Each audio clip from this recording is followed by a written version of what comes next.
Valbon Limani, kryetari aktual I komunës së Gostivarit, do të jetë kandidat edhe për një mandat tjetër. Kështu tha Arben Taravari, kryetari Aleancës për Shqiptarët, mbrëm në autobimin qytetar mblidhemi në Gostivar. Në fjalimin e tij, Taravari zgjidhi dilemat rreth kandidaturës së Valbon Limanit, duke u dërguar një mesazh të qartë atyre që, siç tha ai, po përpiqen ta pengojnë atë. Po ju them nga këtu, Valbon Limani nuk është kandidat, por ai do të jetë kryetari I ri I Gostivarit, tha Taravari. Duke folur për nevojën e gjeneratës së re në politikën shqiptare, Taravari tha se për Valbon Limanin më ndalin njerëz në Gostivar dhe më thonë Valboni është më I mirë se ti, dhe kjo më gëzon, kur pasardhësi yt është më I mirë, kjo është arritje, shtoi Taravari. Shoh do portale Arbeni do kandidon, marrëveshje me Aliun, Valboni nuk kandidon. Unë prej sonte ju them, Valboni jo që është kandidat I ardhshëm, po Valboni është kryetari I ardhshëm I Gostivarit.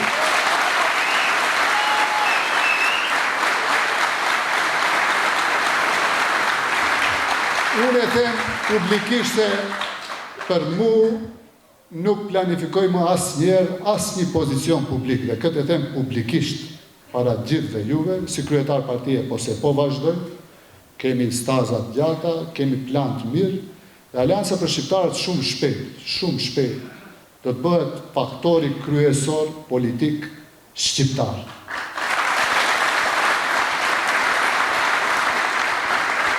Gjenerata e re politike, kandidatura të reja janë edhe Bleranti.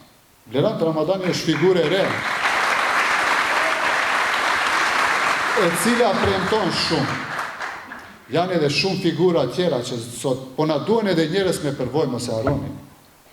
Na duhen edhe njerëz si Isen Shabani, njëri prej kryetarëve më të suksesshëm shqiptar.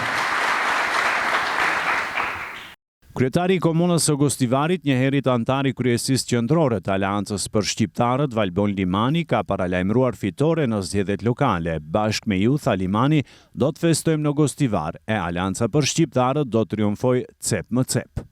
Në tetor, nga Gostivari e në çdo cep të vendit, do të tregojmë se kush është përfaqësuesi më I mirë për popullin. Tashmë është koha që politika nuk ndahet më me parti, por me njerëz të mirë që duan të mirën e të gjithëve, e jo vetëm atë personale.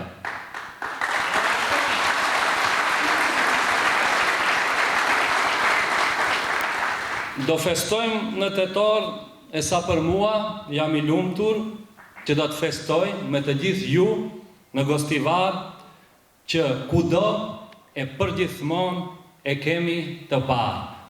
Limani foli edhe për 10 projekte kapitale që janë duke u realizuar aktualisht në Gostivar, ndërsa theksoi se ndryshimi premtuar realitet do të bëhet në vjesht me mbajtjen e zgjedhjeve lokale.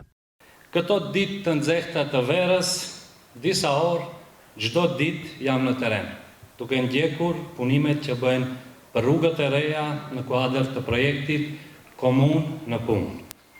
Takoj shumë banorë të Gostivarit në qytet e në fshat.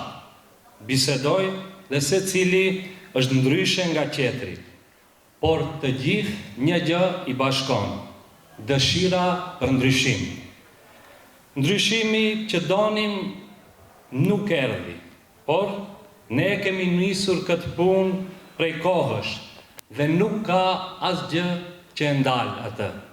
Taravari foli edhe për vendimin për të dalë nga qeveria, për të cilën gjë pohoi se ka qenë domosdoshmëri dhe se ky veprim sipas tij ka krijuar alarm të fortë në opinionin publik dhe ka shkundur sistemin.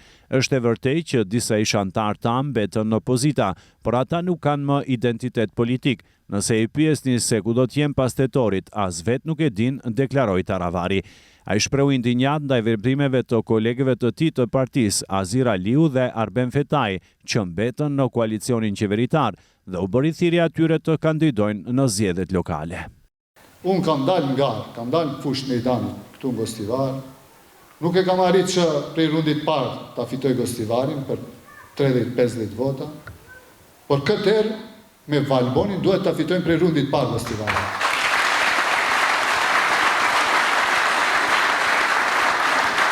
E ftoj Azir Aliu edhe Arben Fetaj, pa I ofendu, O bura, dilni me fush mejdanit, dilni Gostivari Likov kandidat, në qoftë se merrni ma shumë se 1000 vota për shqiptarëve, unë nuk merrem me politikë.